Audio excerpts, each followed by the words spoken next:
Praise the Lord friends, I hope you all fine, God bless you. प्रभु आप सभी को बहुत बहुत आशीषित करें। और आज के सैबत स्कूल में मैं आपका स्वागत करती हूँ। आज का सैबत स्कूल 28 अप्रैल का है और दिन है सोमवार। और आज हम पढ़ेंगे दानियल अध्याय 2। इसमें जो भविष्यवाणी परमेश्वर ने स्वप्न के जरिए राजा नबूकदनेस्सर को दिखाई, उसकी आज इसमें हम चर्चा करेंगे। और इसकी जो स्क्रिप्चर रीडिंग है वो दानियल अध्याय 2 और उसकी 31 से 35 तक वर्सेस हैं, इसे हम पढ़ेंगे। सबसे पहले इसमें लिखा है, हे राजा, जब तू देख रहा था तब एक बड़ी मूर्ति देख पड़ी, और वह मूर्ति जो तेरे सामने खड़ी थी वह लंबी चौड़ी थी, उसकी चमक अनुपम थी और उसका रूप भयंकर था।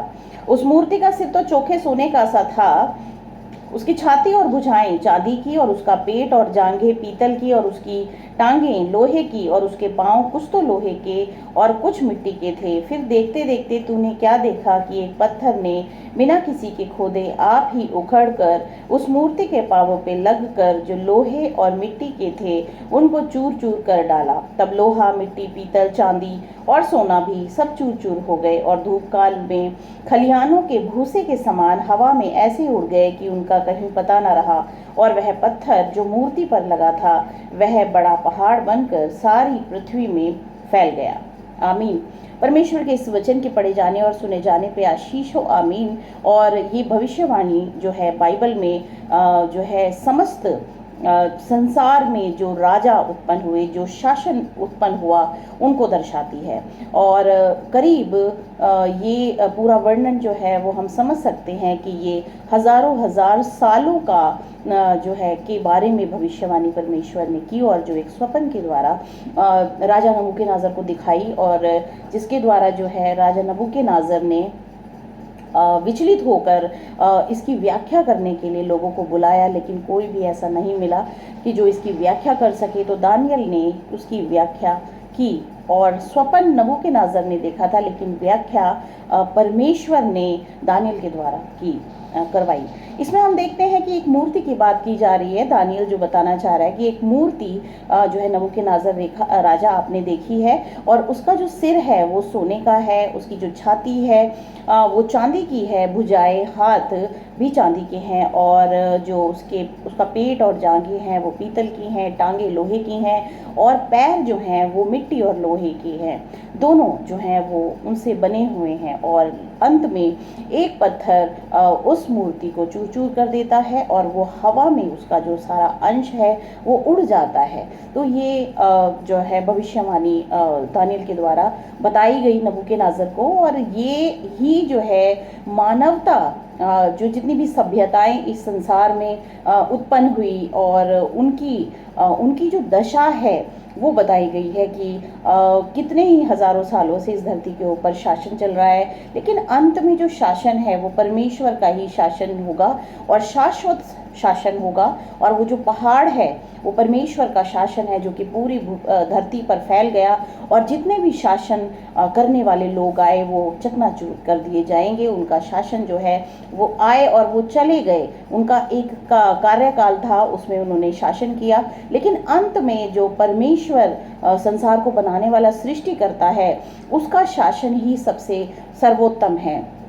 क्योंकि मनुष्य ने अपने बुद्धि के द्वारा शासन तो किया, लेकिन वो नाकामयाब रहा, और उसने बुराई ही को पैदा किया और बुराई में ही जीवन जिया।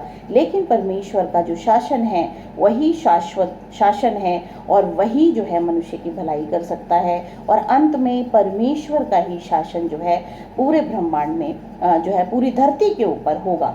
अभी ब्रह्मांड में तो परमेश्वर का ही शासन है, स्वर्ग में भी परमेश्वर विराजमान है, लेकिन जो धरती है, धरती मनुष्यों को परमेश्वर ने दी कि वो इसे बसाए, लेकिन उसने बुराई ही की, और बुराई की सजा पाप निकली, और पाप से मृत्यु आ गई, जिसके द्वारा जो है ये पृथ्वी जो है अशुद्ध हो गई।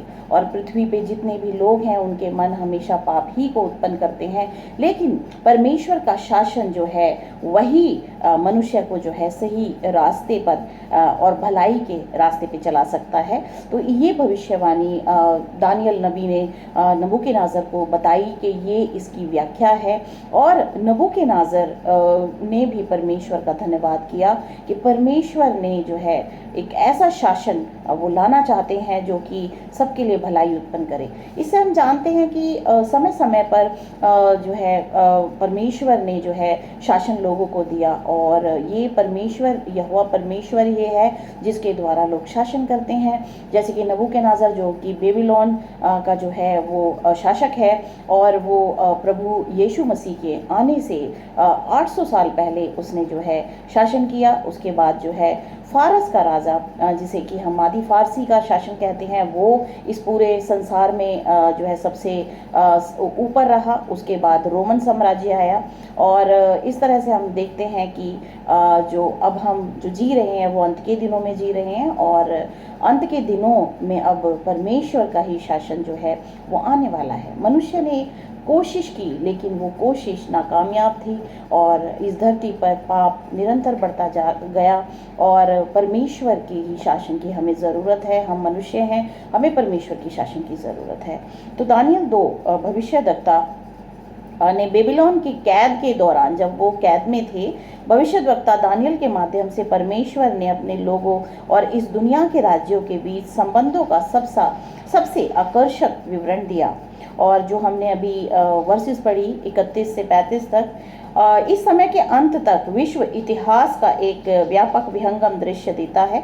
इस अद्भुत भविष्यवाणी से हम कौन से महत्वपूर्ण सत्य सीख सकते हैं? महत्वपूर्ण सत्य नंबर 1 यही है कि परमेश्वर का शासन ही जो है इस धरती के ऊपर शांति को ला सकता है, शांति बहाल कर सकता है, भलाई को उत्पन्न कर सकता है, और परमेश्वर की जो कल्पना थी इस धरती पे जीवन को रचने की, वो पूरी हो सकती है। नंबर 2, मनुष्य जब भी अपनी बुद्धि के द्वारा शासन करेगा, अपने जीवन को चलाएगा, वो पाप ही उत्पन्न करता है, और मनुष्य की भलाई इसमें है कि वो परमेश्वर की आज्ञाकारिता में जिए, जिससे कि वो एक शांति भरा जीवन जी सके। आगे हम पढ़ते हैं इसमें 19वीं सदी के अंत में बहुत से लोग मानव प्रगति में एक नया आत्मविश्वास जगा रहे थे। उदाहरण के लिए पेरिस प्रदर्शनी 1900 भविष्य में के बारे में आशावाद का एक नया उल्लेखनीय प्रदर्शन था। निश्चित रूप से हमारी सभी तकनीकी और वैज्ञानिक प्रगति के साथ मानवता की कई ऐसी सबसे खराब समस्याएं समाप्त हो जाएंगी। जैसे ही मानवता ने 20वीं सदी में प्रवेश किया, कई विचारकों के बीच यह महान आशावाद था कि प्रबुद्धता के आदर्श जैसे मानव पूर्णता और तर्क की शक्ति मानवता के लिए एक अद्भुत नए युग की शुरुआत करेंगे। हालांकि प्रथम विश्व युद्ध ने सब सपनों को जल्द ही चकनाचूर कर दिया, और हमने देखा प्रथम विश्व युद्ध के बाद इस संसार में बहुत ही अस्थिरता पैदा हो गई, अशांति पैदा हो गई, और उसको भी रिजॉल्व करने के लिए मनुष्य ने बहुत सारे संगठन बनाए, लेकिन वो संगठन भी जो है आज इस काम को करने में नाकामयाब हैं। और 20वीं सदी के अंत तक हमने युद्ध में 200 मिलियन से अधिक लोगों को खो दिया। हम तकनीकी दृष्टि से भले ही आगे बढ़ गए हों, लेकिन नैतिक दृष्टि से निश्चित रूप से नहीं। हाँ, मार्टिन लूथर किंग जूनियर के अनुसार संक्षेप में कहें तो हमारे पास निर्देशित मिसाइलें हैं, लेकिन गुमराह लोग हैं, और यह सबसे बड़ा डरावना संयोजन है। मनुष्य ने अपनी बुद्धि के द्वारा बहुत सारी टेक्नोलॉजी तो ईजाद की, लेकिन वो टेक्नोलॉजी गलत हाथों में है, गलत शासकों के हाथों में, जिसके द्वारा वो मानव सभ्यता की बर्बादी और मानव सभ्यता के खात्मे के लिए वो तैयार हैं। और विश्व युद्ध अब 2 हो चुके हैं, उसमें ही बहुत सारे लोगों को हानि उठानी पड़ी, और तीसरा विश्व युद्ध जो है लगता है कि वो होने ही वाला है, क्योंकि पूरे संसार की अस्थिरता ये बयान करती है। हम देख रहे हैं पिछले 5-10 सालों में युद्ध शुरू हो चुके हैं, और प्रभु यीशु मसीह ने मत्ती अध्याय 24 में कहा कि तुम जो है युद्धों की चर्चा सुनोगे, और अकाल पड़ेंगे, भूडूल होंगे, और ये अंत के दिनों का जो है एक जो है चिन्ह है। तो अंत के दिन हम कह सकते हैं कि ये अभी चल रहे हैं, और परमेश्वर के सामने हमें अपने पापों की क्षमा मांगनी चाहिए, और परमेश्वर हमें प्रभु यीशु मसीह के लहू से क्षमा करते हैं, और हम परमेश्वर के राज्य में प्रवेश कर सकते हैं। तो ये हमें करना चाहिए। मनुष्य जाति इस चीज़ के द्वारा, इस अनुग्रह के द्वारा, परमेश्वर का जो अनुग्रह मनुष्य जाति को दिया गया है, उसको अगर वो ग्रहण करती है तो वो अपने जीवन को बचा सकती है। आगे हम पढ़ते हैं, इसमें लिखा है, भविष्यवाणी के कई छात्रों ने देखा है कि दानियल 2 में धातुएं सबसे मूल्यवान से कम मूल्यवान की ओर बढ़ती हैं। जैसे कि अभी हमने सपने का जिक्र किया, जिसमें कि सिर जो है सोने का है, और छाती जो है वो चांदी की है और भुजाएं चांदी की हैं। सोने से कमतर होता है चांदी, चांदी से कमतर होता है पीतल, पीतल से कमतर होता है लोहा, जो कि टांगे हैं। और उसके बाद मिट्टी से जो है उसके पांव मिट्टी और लोहे से दोनों से मिलकर बने हैं, वो आपस में एक साथ नहीं हैं। इसी तरीके से देखते हैं कि ये संसार में इस अस्थिरता है, लोग आपस में एक दूसरे से मिले नहीं हैं। हर एक देश की अपनी जो है अपनी सोच है और वो अपने ही स्वार्थ के लिए कार्य करते हैं। मनुष्य जाति को चाहिए कि वो एक दूसरे को साथ लेके चले और एक दूसरे की भलाई के बारे में सोचे। मनुष्य परमेश्वर के द्वारा बनाया गया और परमेश्वर चाहता है कि लोग एक दूसरे से प्रेम करें, एक दूसरे का सपोर्ट करें। और ये संसार परमेश्वर चला रहे हैं क्योंकि उन्होंने इसे बड़े ही प्रयत्न से, बहुत ही प्रेम से बनाया और वो नहीं चाहते कि कोई एक नाश हो। लेकिन आज मनुष्य का स्वार्थ जो है वो इस कद्र जो है फैल चुका है कि जो है वो हर किसी व्यक्ति को के बुराई में उसको लिप्त करता है और वो स्वार्थी बनाता है उसे। तो ये भी जो है परमेश्वर चाहते हैं कि ये ख़त्म हो, ये स्वार्थ, ये बुराई ख़त्म हो।